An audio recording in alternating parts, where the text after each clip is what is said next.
তো আজ ঘুম থেকে উঠেই আগে বিছনাটা ক্লিন করে নিলাম, তারপরে চলে এসেছি রান্নাঘরে। রান্নাঘর পরিষ্কার করতে, কারণ রাত্রেই আমি রান্নাঘরটা পরিষ্কার করে রাখি, কিন্তু আজকে রান্নাঘরটা পরিষ্কার করে রাখা হয়নি।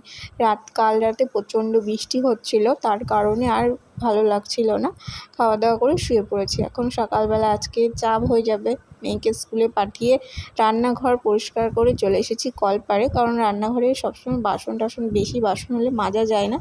কলপাড়ে এসে মেজে টেজে দেখো নাইটি ছাড়িনি, একবারে স্নান করে নিয়েছি, কারণ বেশি বাসন টাসন থাকলে নাইটি গাটা এঁঠো হয়ে যায়, ওই জন্য একবারে স্নান করে নিয়েছি। তার মধ্যে শ্যাম্পুও করেছিলাম আজকে, তো একটু দেরি হয়ে গেছে বাসি কাজ স্নান টান করতে, মেয়ের স্কুল থেকে আনার টাইম হয়ে গেছে, এই জন্য আজকে রান্নাবাড়িটা করার সময় নেই। তো স্নান টান করে এই যে এখন একটু সকালবেলা জলটা খেয়ে নিচ্ছি, কারণ আমার একটু গ্যাস্ট্রিকের প্রবলেম আছে, তো জলটা একটু সকালবেলা বেশি করে এখন খেতে হয়, আগে খেতাম না।